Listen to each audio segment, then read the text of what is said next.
Hello friends, welcome to GM style channel. Friends, இந்த வீடியோவில் நம்ம என்ன பார்க்க போகிறோன்னா முட்டை வறுவல் தான் ஃப்ரெண்ட்ஸ் பார்க்க போகிறோம். வாங்க எப்படி செய்யலான்னு பார்க்கலாம்.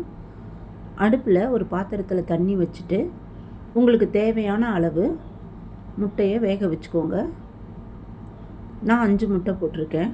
நல்லா பாயில் ஆகி வெந்ததும் இந்த மாதிரி தோல் உரிச்சிட்டு முட்டையை பாதி பாதியாக கட் பண்ணிக்கோங்க ஃப்ரெண்ட்ஸ்.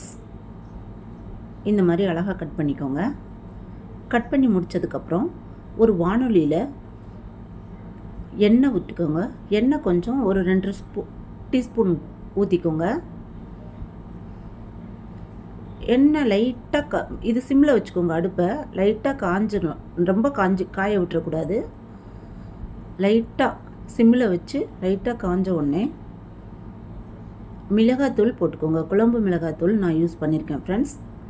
குழம்பு மிளகாய்த்தூள் 2 டேபிள் ஸ்பூன் போட்டுக்கோங்க. மஞ்சள் போட்டுக்கோங்க. மஞ்சள் எதுக்குன்னா மஞ்சள் முட்டையில் இருக்க நீச்ச ஸ்மெல்லு போயிடும் ஃப்ரெண்ட்ஸ். அதனால் மஞ்சள் கண்டிப்பாக சேர்த்துக்கணும். மஞ்சள் கொஞ்சம் அதிகமாக சேர்த்துக்கணும், அந்த முட்டையோட ஸ்மெல்லு வராமல் இருக்கும் ஃப்ரெண்ட்ஸ். தேவையான அளவு உப்பு போட்டுக்கோங்க. உப்பு போட்டதுக்கப்புறம் நல்லா கிளறி விடுங்க. இதை சிம்மில் வச்சுருக்கணும் ஃப்ரெண்ட்ஸ். கிளறி விட்டவுடனே இந்த மாதிரி நுரைச்சி வரும். 1 நிமிஷத்துலேயே இந்த மாதிரி வந்துடும். இப்போ நறுக்கி வச்சுருக்கிற முட்டை துண்டுகளை இதில் போட்டுடுங்க. எல்லாத்தையும் அழகாக போட்டுடுங்க ஃப்ரெண்ட்ஸ். இந்த மாதிரி எல்லாத்தையும் இந்த மாதிரி போட்டுருங்க. போட்டதுக்கப்புறமா 1 நிமிஷம் அப்படியே விட்டுட்டு இதை ஒன்றா திருப்பி விட்டுக்கோங்க.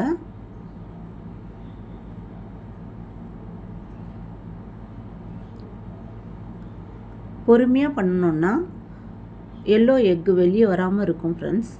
கரு வெளியே வராமல் இந்த மாதிரி அழகாக வரும் ஃப்ரெண்ட்ஸ். கொஞ்சம் பொறுமையாக பண்ணணும்.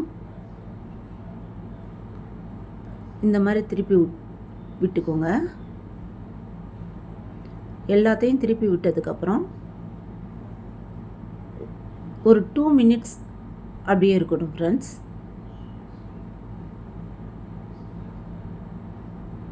மசாலா எல்லா இடத்துலையும் பரவணும். எல்லாத்துலேயும் இப்போ ஸ்ப்ரெட் ஆயிடுச்சு மசாலா. 2 மினிட்ஸ் அப்படியே விட்டுட்டோம்னா டேஸ்டியான முட்டை வறுவல் ரெடி ஃப்ரெண்ட்ஸ். இது பார்த்திங்கன்னா தக்காளி சாதம், தயிர் சாதம், சாம்பார் எல்லாத்துக்கும் இதை மேட்ச் பண்ணலாம் ஃப்ரெண்ட்ஸ். அதே டயத்தில் குயிக்காகவும் செஞ்சு முடிச்சிடலாம். வீட்டில் காய்கறி இல்லைன்னா டக்குன்னு இதை யூஸ் பண்ணிக்கலாம் ஃப்ரெண்ட்ஸ். என்னோடய சேனலுக்கு சப்ஸ்கிரைப் பண்ணி சப்போர்ட் பண்ணுங்கள் ஃப்ரெண்ட்ஸ். தேங்க்ஸ் ஃபார் வாட்சிங் ஃப்ரெண்ட்ஸ். இந்த ரெசிபி பிடிச்சிருக்கான்னு கமெண்ட் பண்ணுங்கள். தேங்க்யூ.